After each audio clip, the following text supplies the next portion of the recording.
Hey everybody, Scotty here to assemble the Head Groove E2 e-mountain bike.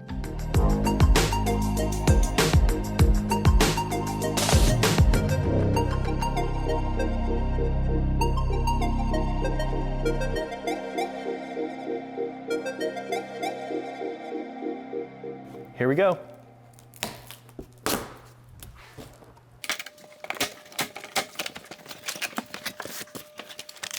Ensure to locate your parts box and your battery charger. Set those off to the side. Go ahead and pull this bike out.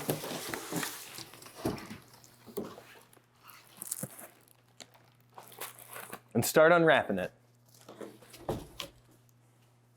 You can see that I've used the box to prop up the bike and help with assembly. First, we'll start installing the handlebars. Use a 6mm Allen key to unthread the handlebar clamp bolts.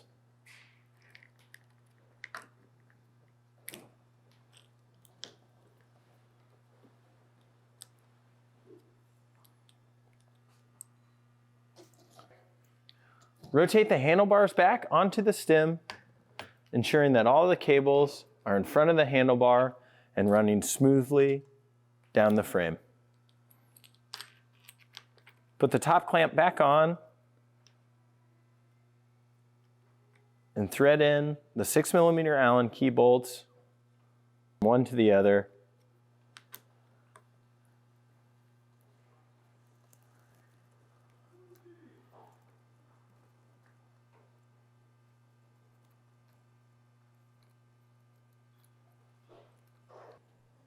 Let's install the seat post. Applying a little bit of grease to the seat post before installing will ensure that the seat post will move freely throughout the lifetime of the bike.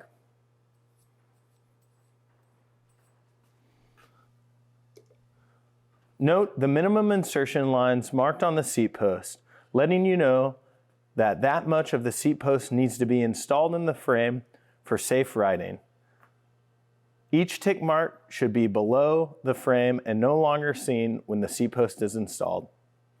Open the quick release clamp up, slide the seat post in, past the minimum insertion, close the clamp, and ensure that it's tight. Let's install the pedals.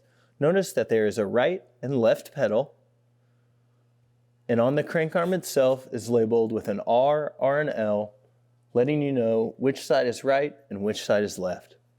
Thread this pedal in to the right by hand, ensuring that we do not cause any damage to the crank arm by cross-threading the pedal.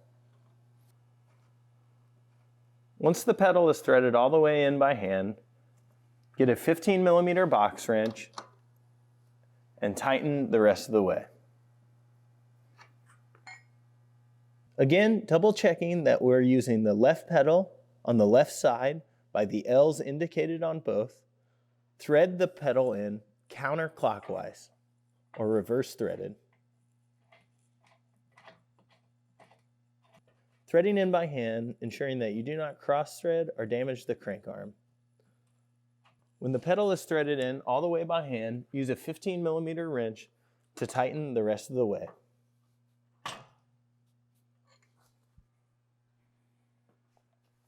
We'll want to align the handlebars and adjust our headset properly. To do so, take a 5mm Allen wrench and thread the top cap bolt in until it's snug. Do not over tighten because that will cause your bearings to be too tight and your steering to be non-responsive. Top cap is snugged up. It's time to tighten your stem bolts. Use a 6mm Allen wrench to alternate between bolts until stem is secure and tight. From the parts provided, use your quick release skewer and unthread the non-handled end.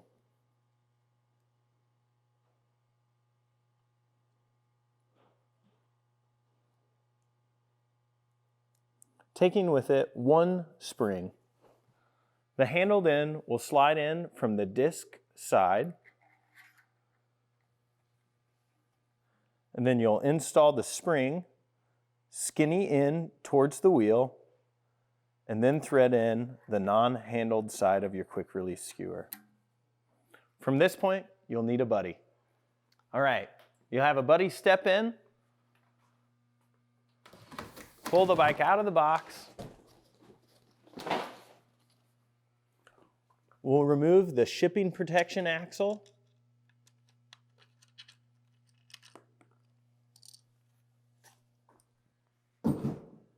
And then install the wheel. First, you'll line up the disc rotor with the spot in the caliper where it will line up to. Guiding first the disc rotor in, and then the axle into the dropouts, have your friend place the bike onto the ground and tighten your quick release skewer.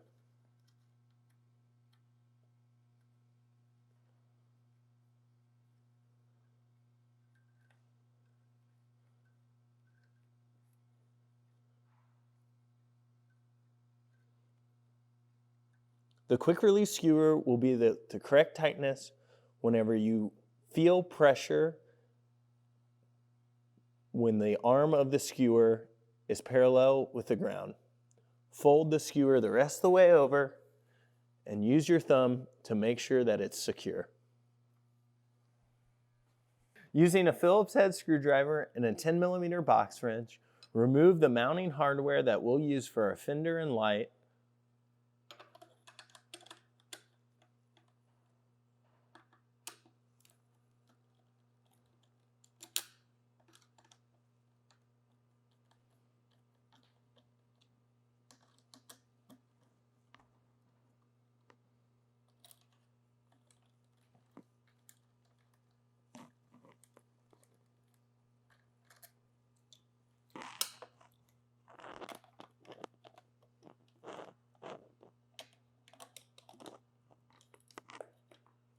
Oh yeah.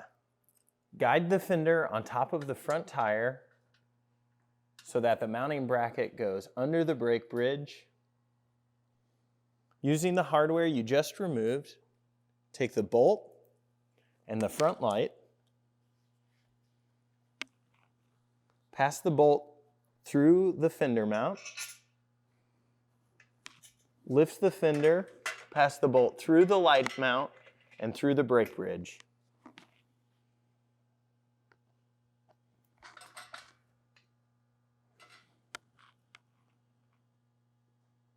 With the remaining hardware, take the thick washer first, install that on the back of the bolt,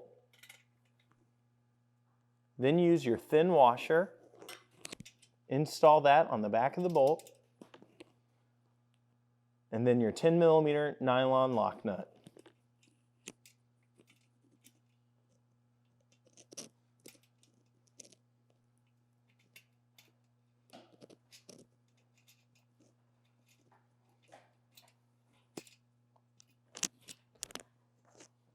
Once loosely threaded on,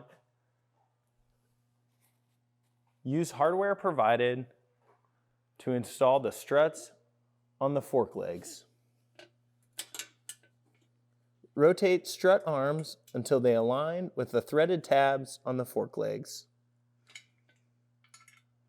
Once loosely fit, take your Phillips head screwdriver and tighten down the fender strut legs.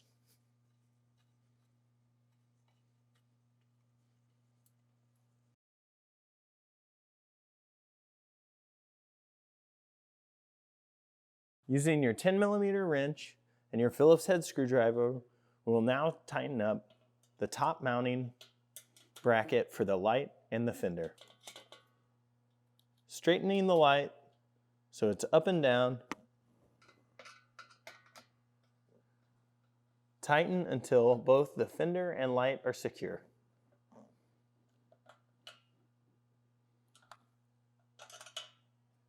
Once tight, pick the front of the bike up and spin the wheel, make sure that the wheel does not rub on the fender.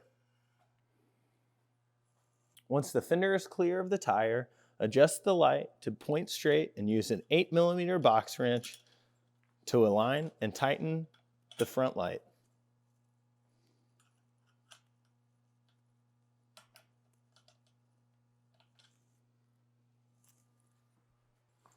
Use your Phillips head screwdriver to remove the screw on your front reflector.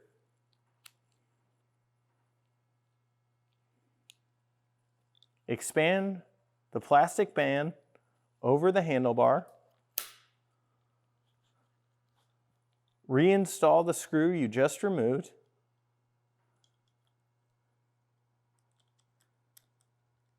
And tighten the reflector down to the desired position.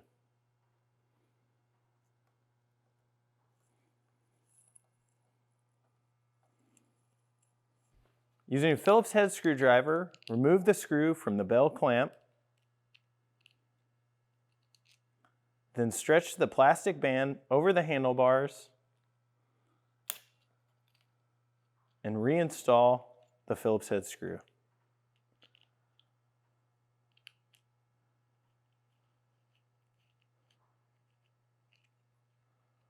Adjust and tighten the bell to desired position.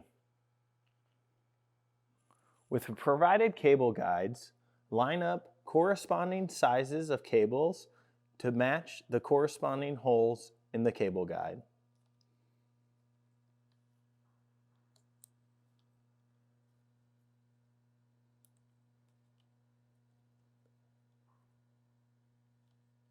Once cables are chosen, press and lock together your cable guide. Thread the cables into your cable guide so that they are all held securely together. Remove the keys from the handlebar and place in a safe spot. These keys will be used if you need to remove the battery from the frame. To stop any brake rub, adjust the caliper using a 5mm Allen wrench where the caliper mounts to the back of the fork. The goal is to have space on either side of the rotor. To adjust your disc brake for minimal rub, start by loosening both the top and the bottom brake mounting bolts.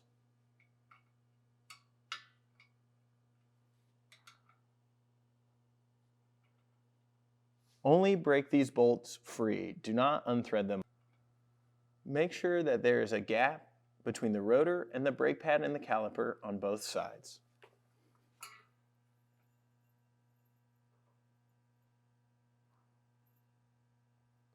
Once that is achieved, tighten down both of the brake bolts and double check.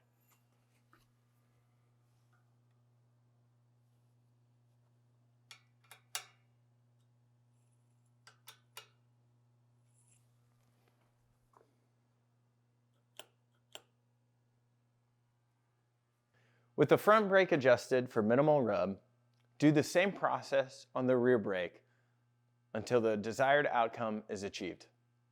To adjust the derailleur on your bike, have a friend pick the back of the bike up so you can shift into the smallest cog.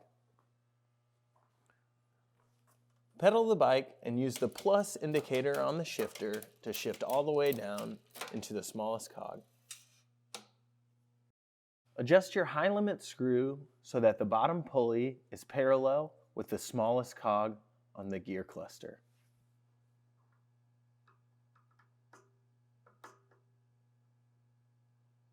Friend, come back in so you can shift the derailleur to the largest cog. Using the thumb shifter on top, shift all the way up to the largest cog. Using the low limit screw, repeat the process, ensuring that the top pulley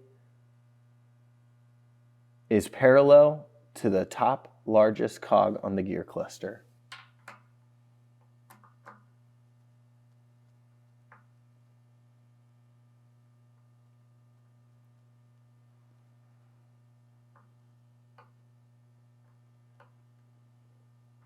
All right, the final step of assembly is changing your display from kilometers per hour to miles per hour.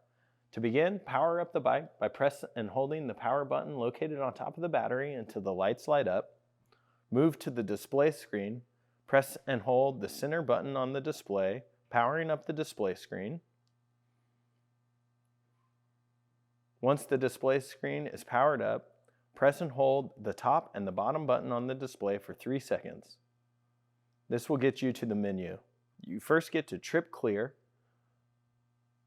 Y will clear all your miles, and you can cycle that with using the bottom button to change to No so that you do not clear your trip. To cycle to the next option in the menu, press the center button. Next, you'll get to the brightness for your display screen, your backlight. You can choose 3 options. 1, little brighter at 2, and even brighter at 3. Once you've reached your desired setting there, you'll hit the middle button to cycle to the final display, which will be your units. You can choose between what it's set at now, kilometers per hour, or by hitting the bottom button, select miles per hour.